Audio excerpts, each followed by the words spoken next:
what's going on, everybody? I'm Sam. I'm a student of the Bible. I'm a pastor. I've been a pastor for 22 years, and I write. You can check out my writing on my blog, samberg.org.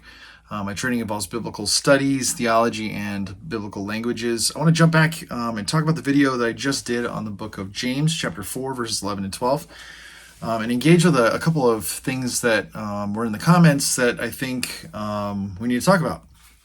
First thing is this. James in those two verses is specifically talking about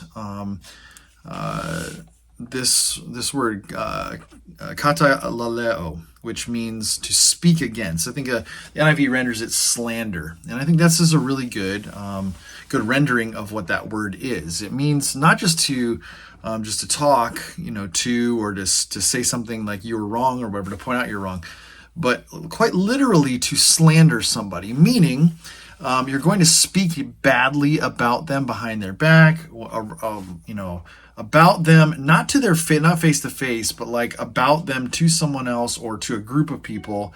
It would be like me getting on here, bringing up somebody else on YouTube and just shredding them completely, and talking negatively about them, pinning them in a terrible light, making them look like a monster, evil, all this kind of stuff.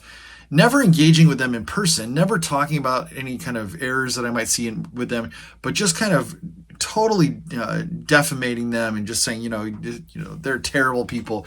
This is the kind of thing that katalaleo is talking about. This speaking against someone else in a way that's just kind of like slandering them out in public. And James is saying, don't do that. Don't do that. That's not loving your neighbor as yourself. That is not loving your brother and sister. In fact, what you're doing is you're standing in judgment over the law. You're breaking the law, and then you're standing in judgment over the law because you're judging them and you're not doing what the law says. That's what his point is. So that's the context, okay? And it really comes right out of James chapter 3, James chapter 4. James chapter 4, the beginning talks about why do we fight and quarrel? We do that because of our pride and our arrogance, and because we have like wrong motives when we want to ask God for things, and so we fight and quarrel because of this our own hedon, our hedonism, or wanting what we want when we want it. And then that fighting and quarreling causes us to have a lack of humility, and that lack of humility causes us to slander people. And that's what the progression is in the passage. And it comes straight out of chapter 3 when he talks about the tongue. He talks about how you use the tongue. He talks about wisdom is not just telling someone you're wise, but actually living out a life of humility is wisdom. It all kind of works together to kind of see where these aren't just like little blip points. This all works together to see James's thought process and why he's saying, and these are probably specific examples that he's looking to say, hey, you guys are slandering other fellow believers. You're slandering people who are a part of the family of Christ. Don't do that. Okay, don't do that. Which brings up another question, and the other question is this idea of don't judge one another. That it gets used a lot, and I think a really not a good way. Because people bring up, well, Jesus said, "Do not judge, don't judge, don't judge." And then you bring up other things. You're like, well, he also said, take the splinter out of someone else's eye. You got to take the log out of your own eye first, that kind of a thing. And so, are you supposed to judge? You're not supposed to judge. Here's my take on it. Okay, and I think Paul kind of clears it up a little bit. There's a difference between judging somebody and correcting. Okay, there's a difference between judgment and judging someone else and wanting to help them, wanting to correct their behavior, pointing out that they may be going down a wrong path. And there's a specific way we should do that, and there's a specific people that we should do that with. Okay, so here's I'll give you an analogy. When I have like my kids and I'm watching them do things, and if they do something that's completely wrong, if I just stand there and I look at them and I'm like, those dummies, like, why do they do that? I would never do that. And just stand there in judgment going, oh, these kids, like that's judging their behavior. Okay, that's judging them. If I never speak to them, if I never talk with them, if I never say, hey, let me pull you aside, let me talk about your behavior here, what's going on here, like let's figure out why you're doing what you're doing.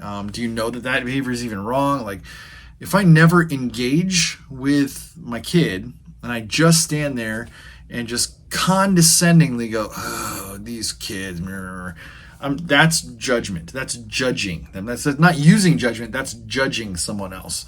There's a big difference between judging someone else and trying to help correct behavior. Okay.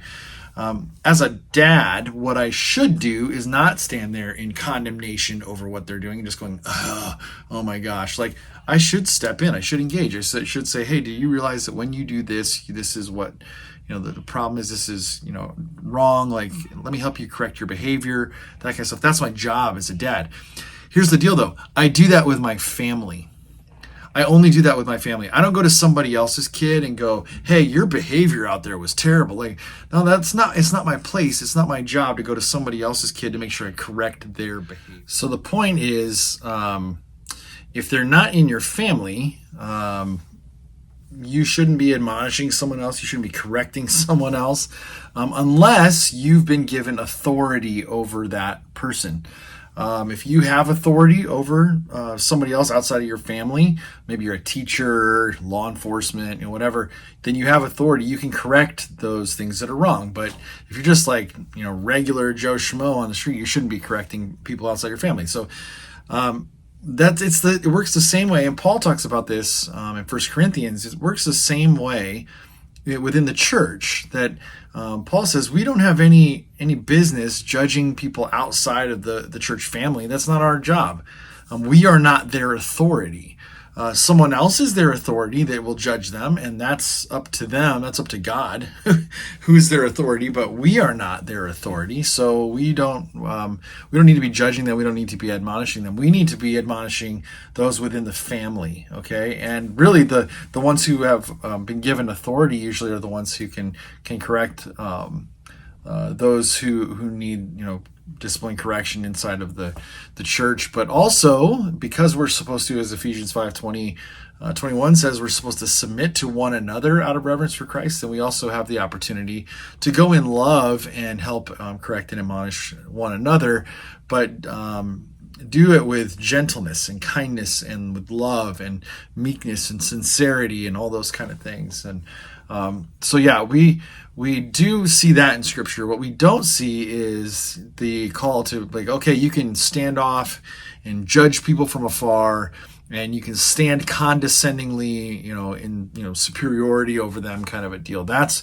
what James is talking about here. Don't try to stand in superiority over somebody else and slander them from afar, and then think that somehow you're doing what you're supposed to be doing. In fact, you are standing in judgment of the law that says to love your neighbor as yourself. Okay, so that's how I would answer that. That there's a big difference between judging and admonishing. And we are called, as followers of Christ, if you're a Christian, we're called to not to admonish people outside of the faith, but to admonish our own. We're only called to the people of the church.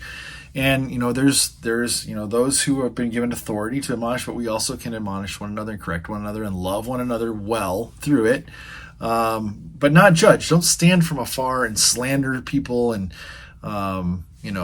have this condescending attitude of I'm better and holier than thou and all that kind of stuff. So that's, I think, how I want to kind of try to clear this up. That's what James is trying to talk about here in verses 11 and 12 of chapter 4. Don't stand in judgment that way, because what you're doing is really judging the law that says to love one another as I've loved you. We're judging the law that says to love your neighbor as yourself. We shouldn't be doing that. All right. Well, hopefully this was helpful. Give me a like, subscribe, comment, and I'll see you in the next video.